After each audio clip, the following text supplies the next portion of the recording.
प्यारे भाई और बहनों, हम आज के सुंदर समय के लिए प्रभु के नाम का धन्यवाद करते हैं। हम लोग आज भी इस विषय को आगे बढ़ाएंगे जो एडवेंट सीजन के बारे में है। और पिछले अध्ययन में जो हमारे सामने रखा गया 3 तारीख का यानी 3 जनवरी का, हम इसके आगे देखेंगे।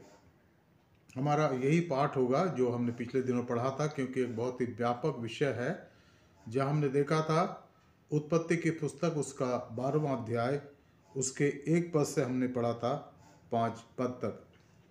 आज भी हम इसी पद पर आधारित होकर अपने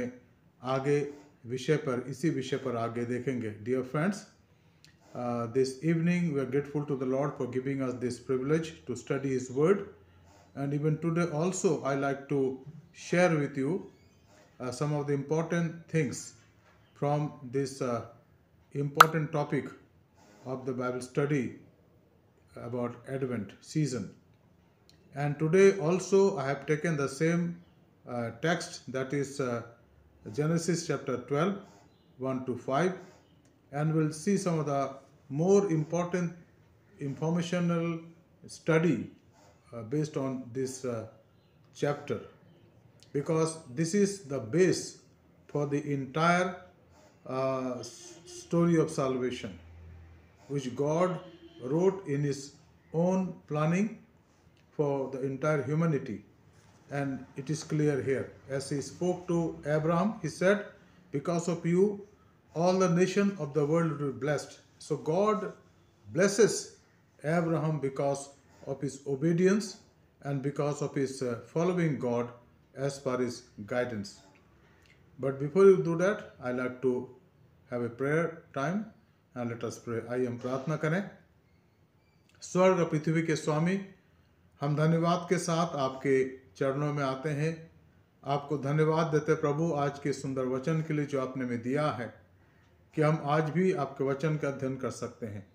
हमारी प्रार्थना प्रभु, इस अध्ययन के लिए आप हमें तैयार कर, ताकि हम एडवेंट सीजन के इस महत्व को अपने जीवन के अंदर अनुभव से जानें, और आपके प्रभु उन प्रतिज्ञाओं को याद करें जो आपने इतिहास के अंदर करें प्रभु, जो आज और आगे भी मनुष्य प्राणी के लिए, मनुष्य जीवन के लिए आशीष का कारण होगा। हम जानते प्रभु कि आपने अब्राहम को चुना, जिसको श्रेष्ठ पिता कहा गया, और जिसको प्रभु आपने जातियों का पिता कहा, और आज उसका जीवन हम सब के लिए प्रभु, संसार के एक एक व्यक्ति के लिए इसलिए आशीष का कारण है क्योंकि अब्राहम ने आपकी आज्ञा मानी और आपके निर्देशन पर वो चलता रहा, और लगभग 100 साल वो ऐसा करता रहा जब तक कि दुनिया में रहा। हमारी प्रार्थना प्रभु कि हम आपके पदचिन्हों पर चलें और आपकी स्तुति, आपकी बड़ाई करें। इस एडवेंट सीजन के अंदर हमसे बातचीत करें, हमारे उद्धारकर्ता प्रभु यीशु मसीह के पवित्र नाम से मांगते हैं, आमीन। Dear friend, I want to thank the Lord for this precious time that He has given to us. I like to read the same verses that we read during our last Bible study on Thursday. That is found in the book of Exodus chapter 12, 1 to 5. Now the Lord said to Abraham, go from your country and your kindred and your father's house to the land that I will show you. And I will make you a great nation, and I will bless you and make your name great, so that you will be a blessing. I will bless those who bless you, and him who dishonors you I will curse. And in you all the families of the earth shall be blessed. So Abraham went as the Lord had told him, and Lot went with him. Abraham was 75 years old when he departed from Haran, and Abraham took Sarai, his wife, and Lot, his brother's son, and all their possessions that they had gathered or accumulated, and the people they had acquired in Haran. And they set out to go to land of Canaan. When they came to the land of Canaan, Abraham passed through the land to the place at Shechem, to the oak of Mamre. At that time the Canaanite were in the land. Verse 6 also we read. अब यहाँ पर हम इन पदों को जब हम देखते हैं तो हम परमेश्वर की उस योजना को पाते हैं जो उसने मानव जाति को उद्धार के लिए करा। और मैंने आपको पिछले अध्ययन के दौरान कहा था, बहुत ही स्पष्ट रूप से समझाया था आपको कि ये परमेश्वर की वो अनोखी योजना है जिसमें संपूर्ण संसार को एकत्रित करना चाहता है। God is gathering the entire universe, all the families of the world, and that is why he said to Abraham, I will bless you and your family. You will be the blessing for entire universe, especially the world. परमेश्वर ने Abraham से कहा, जिस नाम का अर्थ होता है श्रेष्ठ पिता, कि तेरे कारण संसार के हर एक कुल के लोग, हर एक परिवार के लोग आशीषित होंगे, आशीष को पाएंगे। इसलिए इन बातों को हमें बहुत अच्छी तरह से समझना है मित्रों, और मैं चाहता हूँ कि इन बातों को हम जानें और समझें। पिछले अध्ययन में मैंने आपके सामने 5 बातों को रखा था, आज हम उससे आगे देखेंगे। और मैं चाहूँगा कि विशेष संदर्भ में कुछ और पदों को पढ़ें जिनका संबंध इन पदों से है, लेकिन यह 3-4 बातें हमें समझने की आवश्यकता है। पहली बात, परमेश्वर ने उत्पत्ति की पुस्तक के 3 अध्याय के 15 पद में जो प्रतिज्ञा दी कि मैं तेरे वंश और स्त्री के वंश और सांप के वंश के बीच में बैर उत्पन्न करूंगा। क्यों स्त्री का वंश? क्योंकि जब इस संसार में हम आते हैं तो उसमें स्त्री और पुरुष दोनों का अंश होता है, लेकिन जब यीशु मसीह संसार में आए तो उसके इस शारीरिक शरीर में मानविक पुरुष का कोई अंश नहीं था, यानी पाप का कोई अंश नहीं था। वो निष्पाप जन्मे, इसलिए कहा गया वो स्त्री का वंश है, वो स्त्री का वंश है। और चूंकि वो निष्पाप रहा, उसने कोई ऐसा पाप नहीं करा, और कालांतर में जब उसको क्रूस पर चढ़ाया गया तो परमेश्वर ने उसके उस बलिदान को अपने न्याय के रूप में स्वीकार करा, और वही हम सब के लिए, मेरे और आपके पापों के लिए वो कफारा है, वो अटोनमेंट है, वो प्रायश्चित है जिसको परमेश्वर स्वीकार करता है। और इसलिए उस पद में, उस जगह पर उत्पत्ति 3:15 में परमेश्वर ने कहा स्त्री का वंश। इसको हमें अच्छे से समझने और जानने की आवश्यकता है। मित्रों, प्रभु यीशु मसीह का जो लहू है वो शुद्ध है, पवित्र है, बिना किसी कलंक के है, उसमें कोई पाप का एक रत्ती भर अंश नहीं है। और इसलिए बाइबल में लिखा है कि वो जो निष्पाप था मेरे और आपके लिए बलिदान बन गया, उसके मारे जाने से हम जीवन को प्राप्त करते हैं। तो यहाँ पर इन पदों को हम देखते हैं। मैं चाहूँगा कि हम कुछ पदों को और देखें और इस पर ध्यान दें। मैं चाहूँगा कि इस समय हम अब्राहम को दिए गए परमेश्वर के उन वाचाओं के बारे में देखें, उसके बारे में मैं चाहूँगा आप में से निकालें। उत्पत्ति की पुस्तक उसका 15 अध्याय उसके पहले पद से। Will read few verses, it's a long reading but will read because to understand the plan of God it is mandatory for us to understand. ईश्वर की योजना को जानने समझने के लिए जो उद्धार की है, इन पदों को हमें समझने की आवश्यकता। मैं पढ़ूंगा आपके सामने उत्पत्ति की पुस्तक उसका 15 अध्याय उसके पहले पद से। Let us read from the book of genesis chapter 15 verses 1 to about 16 verse. This is a long reading but I like you to understand. We need to read this also. यहाँ लिखा है, मैं हिंदी में पढ़ूंगा। इन बातों के पश्चात यहोवा का ये वचन दर्शन में अब्राम के पास पहुंचा। हे अब्राम, मत डर, तेरी ढाल और तेरा अत्यंत बड़ा प्रतिफल मैं हूँ। अब्राम ने कहा, हे प्रभु यहोवा, मैं तो निर्वंश हूँ और मेरे घर का वारिस ये दमिश्क वासी एलियाजर होगा, अतः तू मुझे क्या देगा? और अब्राम ने कहा, मुझे तो तूने वंश नहीं दिया, और क्या देखता हूँ कि मेरे घर में उत्पन्न हुआ एक जन मेरा वारिस होगा।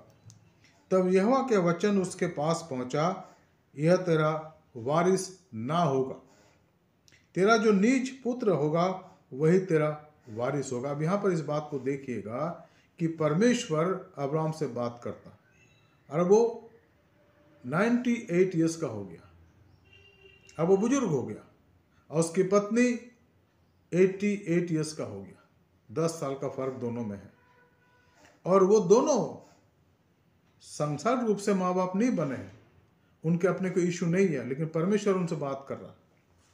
और उसने उसको बाहर ले जाकर कहा, आकाश की ओर दृष्टि करके तारागण को गिन, क्या तू उनको गिन सकता है?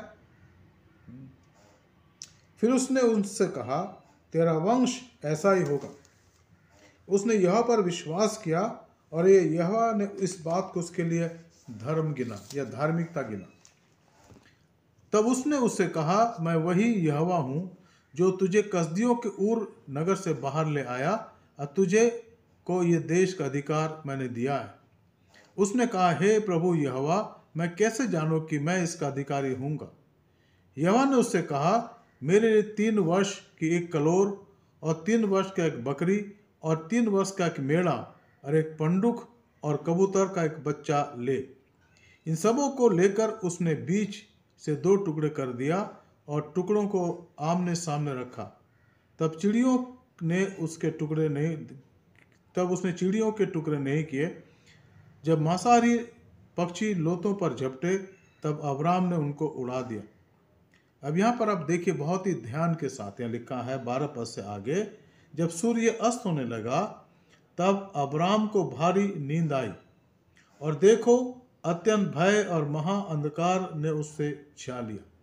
इसका मतलब परमेश्वर ने अब्राम को उस समय बाहर निकाला था जब दिन था, और परमेश्वर उसको कह रहा था कि क्या तू दिन में तारे गिन सकता है?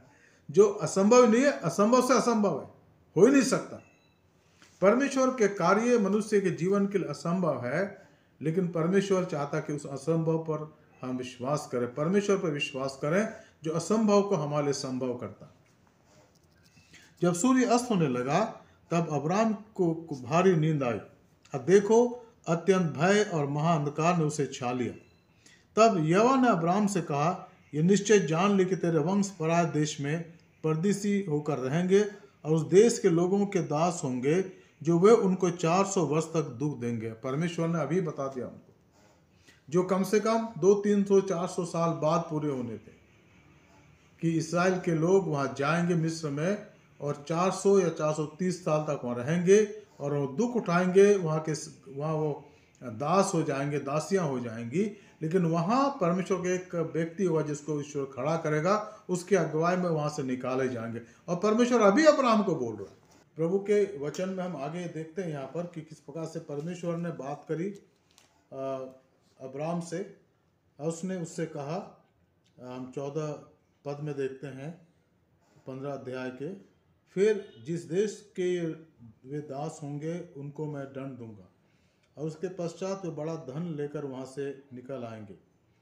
और तब परमेश्वर ने अब्राहम से कहा, तू तो अपने पितरों में कुशल के साथ मिल जाएगा, तुझे बुढ़ापे में मिट्टी दी जाएगी, पर वे 4थी पीढ़ी में यहाँ फिर आएंगे, क्योंकि अब तक एमोरियों का अधर्म पूरा नहीं हुआ।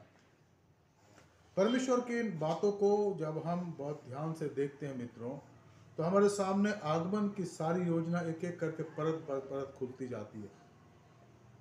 प्रभु यीशु मसीह के जो इस संसार में आने का उद्देश्य था वो परमेश्वर यहाँ पूरा करता है। और परमेश्वर जो स्वयं अपने आप को इस संसार में भेज रहा था या आ रहा था, और जिसका वर्णन प्रभु के दास संत पौलुस ने कहा फिलिपियों की पत्री के 2 अध्याय के अंदर, उसने कहा कि तुम्हारा वैसा स्वभाव जैसे यीशु मसीह का स्वभाव था, जिसने अपने आप को शून्य कर दिया। और निश्चित रूप से अगर हम इस बात को देखें मित्रों, तो ये हमारे समझ से परे है कि वो जो सारे ब्रह्मांड का स्वामी है, सारे कायनात का बनाने वाला है, वो जो सारे विश्व का बनाने वाला है, वो कैसे अपने आप को इसमें समा सकता है। वो इस संसार में आ गया और उसको स्त्री का वंश कहा गया। मैंने आपको पहले ही कहा कि उसके इस अस्तित्व में जो संसार में था, पुरुष का जो मानविक पुरुष था उसका कोई अंश नहीं था। इसलिए परमेश्वर ने उसके उस बलिदान को स्वीकार करा, उसके लहू को स्वीकार करा गया हमारे कफारे के रूप में, हमारे अटोनमेंट के रूप में। God accepted the blood of Jesus Christ as the atonement for our sins, and because of his sacrifice, because of his giving on the cross, And anyone today who believes in Jesus Christ, we have that eternal life because of his vicarious death, because of his death on the cross. And here we read about this hundreds of years ago, almost 4,000 years ago. Now 4,000, and from the time of Jesus, it was about 2,000 to 2,500 years before God narrated everything to Abraham, who became Ibrahim or Abraham later on.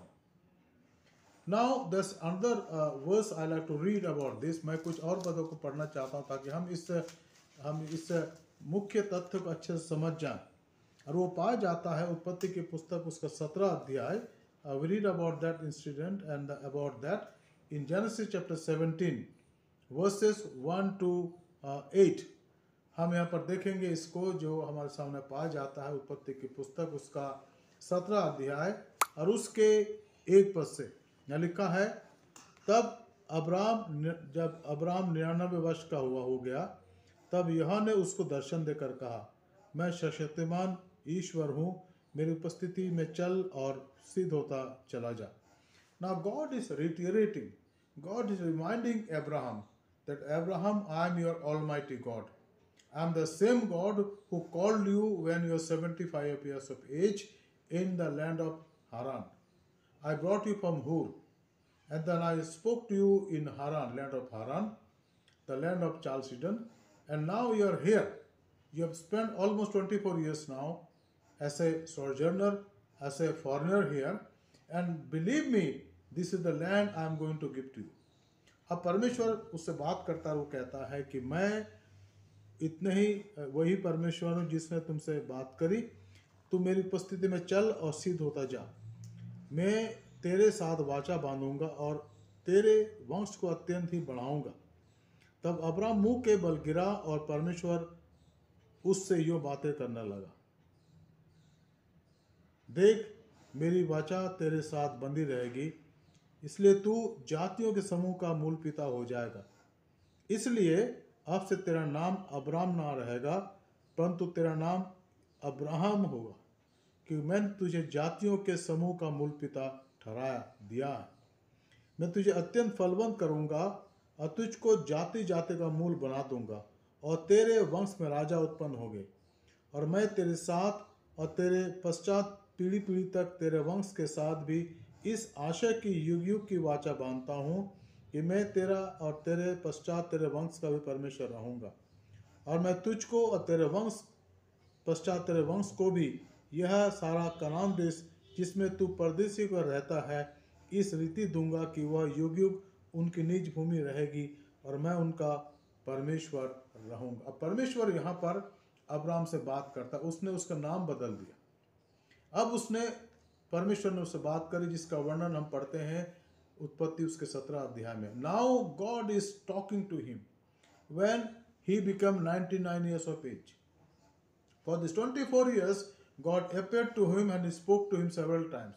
But now when Abraham became 99 years of age, humanly speaking, the body became kind of an old body with no physical strength. And now God is speaking to him. There is a secret, and the secret is a real secret. God does not depend on our physical strength. He depends upon His promises and His planning. And when we depend upon Him, no matter how insecure we are, no matter how weak we are made efficient, we are made worthy to fulfill the will of God. And that's what happened to Abraham. Abraham was the exalted father by his name, but now God is making him the father of many nations. And when, in what age? In 99 years of age. And now then God tells him that you will be the father and your descendant will inherit this land that is promised land. And now God is talking to him about a covenant, that I will make a covenant with you, Abraham, and you will be the first person whom God sent here in this land where you are living as a foreigner, as a sojourner, but this will be your own land, and that is the land, brothers and sisters, today is called Israel. God chose him and brought him here. Now there are several things I like to talk to. Number one, God chose Abraham when he was 75 years of age, and he told him to go to that promised land. And he left Haran, and with his wife and his nephew Lot and all that he has accumulated, he left that land of Haran and came to Canaan, a land where others people were living. Amorites and the Canaanites were living. God brought him here because he obeyed God. क्योंकि परमेश्वर की आज्ञा उसने मानी, परमेश्वर उसको वहां ले आया. दूसरी बात यहां पे देखते हैं, परमेश्वर कहता है कि मैं तेरे साथ वाचा बांधता हूं. God told him that I am going to establish a covenant with you. His covenant making God, covenant fulfilling God. ये दूसरी खास बात यहाँ पर है. जब हम अपने इस क्रिश्चियनडम में, मसीही इतिहास में और आज की इस तारीख में जब हम परमेश्वर के पुत्र के आगमन की बात सोचते हैं तो we think about the God who makes covenant. हम उस परमेश्वर की बात सोचते हैं जिसने योजना बनाई और वाचा बांधी. And what is the covenant? Covenant is kind of A agreement between two parties. And here are the two parties, God on one side and other side Abraham. And now he becomes Abraham, the father of many nations. He is still not the father of many nations because still alone with his wife. But next year, when he became 100 years, Isaac was born to him. And through Isaac, God made a great nation, the blessed nation even today and in the eternity also, they will be visible as part the covenant of God. तो दूसरी बात है, परमेश्वर कहता है मैं तेरे साथ वाचा बांधता हूं. और तीसरी बात वो कहता है मैं तेरे वंश को अत्यंत नहीं बढ़ाऊंगा. I will bless your descendant, that I am making a covenant with you and I will multiply you greatly. वो कहता है मैं, तीसरी बात, मैं तेरे वंश को बढ़ाऊंगा और केवल सांसारिक रूप से लेकिन आत्मिक रूप से भी, क्योंकि उसी में होकर मैं दुनिया में आने वाला हूं. And after this covenant was established with him, God become human and came into this world in Jesus Christ. He himself, the one who was talking with Abraham, became human being. वो जो Abraham से बात कर रहा था मनुष्य बन गया. और इसके लिए पौलुस ने कहा है कि वो जो सब कुछ का मालिक है उसने अपना को शून्य कर दिया. अगर शून्य नहीं करता तो उस वाचा के तहत वो संसार में नहीं आता. उसने अपना को शून्य करा और वाचा के तहत संसार में आ गया. और आज भी वो उनको अपने वाचा में शामिल करता है यीशु मसीह पर विश्वास करते हैं. ये तीसरी बात है कि वो कहता है मैं तुझे आशीष दूंगा.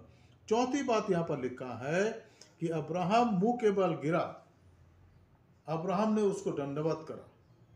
Here we see the fourth thing, Abraham prostrate fall and he worshipped him. यहाँ अब्राहम का परमेश्वर के सामने अपने जीवन को पूरी तरह से देने का वर्णन है. मित्रों, ये खास बात है. जब हम इस सीजन के लिए अपने आप को तैयार करते हैं, ये जो सीजन है जिसमें हम आगमन की बात सोचते हैं, जिसमें हम परमेश्वर के इस संसार में आगमन की बात सोचते हैं, परमेश्वर चाहता है कि हमें से हर एक अपने जीवन का संपूर्ण समर्पण करें. अब्राहम ने ऐसा करा. अब्राहम प्रोस्ट्रेट फॉल, उसने ईश्वर के सामने दंडवत करा. क्या मतलब है इसका? परमेश्वर आपकी योजना मेरे जीवन में पूरी हो. God let your plan be fulfilled in me as per your covenant. And human being has no choice but to surrender, बस टू सरेंडर. और रोमियो के 12 अध्याय के अंदर पौलुस कहता है, इसलिए भाइयों मैं तुम्हें ईश्वर की दया स्मरण दिलाकर विनती करता हूं कि अपने शरीरों को जीवित, पवित्र और ईश्वर को भावता उसकी बलिदान, उसके सामने बलिदान कर दो.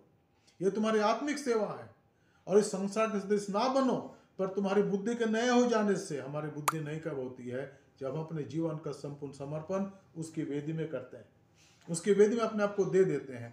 तब हम उसके लिए योग्य बनते हैं, हम उसके सच्चे आराधक बन जाते हैं। और पांचवी बात है जो यहाँ पर ये बिल्कुल स्पष्ट रूप से लिखा गया है, पांचवा पद, इसलिए अब तेरा नाम अब्राहम ना रहेगा परंतु तेरा नाम इब्राहिम होगा या अब्राहम होगा। God gives us a new identity. Our old identity is gone. जब हम यीशु मसीह में आते हैं समर्पण के द्वारा, तो परमेश्वर एक नई आइडेंटिटी हमें देता है। और दूसरा कुरिन्थी के 5 अध्याय के 17 पद में यही तो लिखा है, अब जो यीशु मसीह में नई सृष्टि है, पुरानी बातें देखो सब बीत गई, सब कुछ नई हो गई। We are taken as his children, as his sons and daughter, as the family of God, a new family for us. Not because of our old family, our own heritage, our own thing that we boasted one day, but we enter into that family, a new family, the family of God. Abraham was given new name, Abraham. He was an exalted father. Now he became the father of many nations. So the fifth things are here. We need to really understand how God works. And the last thing, verse 7, मैं तेरे साथ और तेरे पश्चात तेरी पीढ़ी पीढ़ी तक तेरे वंश के साथ भी इस आशा की युग युग की बाचा बांधता हूँ कि मैं तेरा परमेश्वर और तेरे पश्चात तेरे वंश का भी परमेश्वर रहूंगा। God establishes his covenant with Abraham for eternity, यानी कि युग युग तक। मित्रों, जब हम यीशु मसीह पर विश्वास करते हैं, उसके आगमन, जिसके आगमन के लिए अपने आप को तैयार करते हैं, उस पर हम आधारित हो जाते हैं, तो हम उसके लोग बन जाते हैं युग युग के लिए। Then there is no end of that. You are taken into his family, your family is taken into his family for eternity, because he is eternal God. He is sovereign God, he is omnipotent God, he is omnipresent God, and he can do anything and everything. और जब हम उसके परिवार में आते हैं तो ये हमारे अनंत काल की आशीष होती है। By virtue of faith in Jesus Christ, we are taken into his family, and that is the eternal blessing. And that is why I read in John chapter 3 verse 16, for God so loved the world, so that he gave his only begotten Son, that whosoever believes in him should not perish but have eternal life, अनंत जीवन पाए। परमेश्वर जगत से ऐसा प्रेम करता है कि उसने अपना इकलौता बेटा दे दिया, ताकि जो कोई उस पर विश्वास करे वो नाश ना हो, अनंत जीवन पाए। ये 6 चीजें यहाँ पाई जाती हैं। मित्रों, हम प्रभु का धन्यवाद देते हैं। इस एडवेंट सीजन में परमेश्वर करे कि हम इन बातों को जाने और समझें, ताकि हम उसमें बढ़ते चले जाएं। आज हमने बहुत सारी बातों को देखा, उस पर ध्यान दिया, और खासकर इन 6 बातों को, इनको याद रखिएगा। आइए हम प्रार्थना करें। Let us pray. Heavenly Father, we want to thank you and praise you for this time, for your presence in our lives, Lord. हम धन्यवाद देते प्रभु आपकी उपस्थिति के लिए और आज के वचन के लिए प्रभु, जिस पर हमने गौर करा। हम ये चाहते प्रभु वचन की गहराई में हम बढ़ते चले जाएं, ताकि हमारा जीवन, हमारी गवाही, हमारा सब कुछ प्रभु आपकी वेदी पर अर्पित हो, ताकि आप बहुत आयत से अपनी वाचा के अनुसार हम आशीषित करें और हमारे जीवन आपकी आशीषों का गवाह बन जाए। जो वचन रूपी बीज प्रभु आज हमारे हृदय रूपी खेत में बोया गया, हम चाहते प्रभु के व्यर्थ न जाए, पर आपका आत्मा प्रभु उसे हमारे जीवन के लिए, हमारे समाज के लिए आशीष का कारण बने, और वो फलवंती तो उसमें 100 गुना, 60 गुना और 30 गुना फल उत्पन्न हो। हमारा उद्धारकर्ता प्रभु यीशु मसीह के पवित्र नाम से मांगते हैं, आमीन। Dear friends, we have some announcement to make here, and the announcement is that number 1, this Sunday, that is 6th of December, our worship will be held by Zoom only or by link only. We are waiting for some more time to restart our corporate worship in the church, and if God willing, our corporate worship, the first worship after gap of 9 months, will be held on 20th of December, and we will have 3 services, 8:30, 10:30 and 12:30, and we invite all of you to come, but remember that we come not more than people that is required, and we'll let you know the exact number within 2-3 days. Number 2, every Sunday at 2 o'clock we have youth meeting, and our MY boys and girls are requested to please open your Zoom and be part of those meetings. Every Sunday at 4 o'clock we have Sunday school by Zoom again. And I request the parents to please encourage your children to participate in the Sunday school. Every Sunday at 4 o'clock by Zoom. And then every second Saturday at 4 o'clock we have WCS meeting by Zoom. So our sisters are requested to please join in this and enjoy the blessing by this meeting. We are having a weekly Bible study, but not every Sunday now, every day nowadays, but alternate day. So our first Bible study is on Tuesday, followed by Thursday and then Saturday. And time is the same at 7 o'clock p.m. अब मैं चाहूँगा इसको याद रखें और इन दिनों में हम एडवेंट सीजन के बारे में इसमें अध्ययन कर रहे हैं। आखिरी बात मित्रों, अगर आप चाहते हैं कि आप अपने डोनेशंस या अपने चर्च फंड और या अपने टाइथ आप जमा करें चर्च में, जो ड्यूज़ भी हैं उसको मेहरबानी से जमा करें। और संडे ऑफरिंग भी हम इन दिनों में संडे की ऑफरिंग लेते हैं और उसके लिए प्रार्थनाएं की जाती हैं, तो मैं चाहूँगा उसको जमा करें। आप चर्च में आइए। चर्च का ऑफिस मंडे से सैटरडे तक खुला रहता है, सुबह 10:30 बजे से शाम को 5 बजे तक। तो मेहरबानी से आइए और वो अपना पैसा जमा करिए।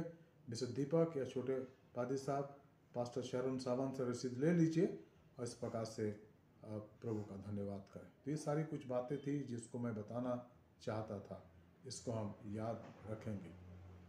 आइए हम प्रार्थना करें, अपने बाइबल अध्ययन को समाप्त करें। स्वर्गीय पिता, आपका धन्यवाद देते हैं आज के सुंदर समय के लिए। और हमारी प्रार्थना प्रभु, जो आशीष हमने प्राप्त करी बाइबल अध्ययन के द्वारा, वो हमारे अंदर बना रहे ताकि हम आप में बढ़ते चले जाएं। हमारे धन्यवाद को स्वीकार करें। हमारा उद्धारकर्ता प्रभु, आपसे प्रार्थना करते जो बीमार हैं, दुखी हैं, परेशान, प्रभु उन पर आप अनुग्रह करें, उन्हें चंगाई दें। उनके घर की आवश्यकताओं की पूर्ति अपने भंडार से करें। प्रभु जी, हमारे बहुत से ऐसे परिवार हैं प्रभु जिनके घर में शायद हाफ सैलरी आ रही है या 1/4 सैलरी आ रही। प्रभु आप जानते हैं। हे प्रभु, आप जो सबकी आवश्यकता पूर्ति करते हैं, उन पर दया करें, अनुग्रह करें। एक एक परिवार में आपकी शांति, आपकी दया पाई जाए। एफएसएस मेथोडिस्ट चर्च के तमाम कलीसियाओं पर, एक एक विश्वासी पर आपके आशीष हो। हमारे धन्यवाद को स्वीकार करें। आने वाले तमाम मीटिंग्स पर आपके आशीष हो। इस बाइबल स्टडी पर आशीष हो। उद्धारकर्ता प्रभु यीशु मसीह के पवित्र नाम से मांगते हैं, आमीन। अब हमारे खुदा यीशु मसीह का फजल, खुदा बाप की मोहब्बत, रूह कुदुस की हिफाजत, शिराकत हमें सारे के साथ इस समय और हमेशा तक होती रहे, आमीन। यीशु ही प्रभु है। प्रभु आपको आशीष दे, आपके साथ रहे। खुश रहिए, आनंदित रहिए। और इस परिस्थिति में चारों तरफ निराशा है, हताशा है, प्रभु आपके साथ रहे। और हमारी प्रार्थनाएं, हमारी विनतियां आपके साथ बनी रहती हैं। प्रभु आपके साथ रहे, आपका आशीष दे। सबको शुभ रात्रि। जय मसीह की। धन्यवाद।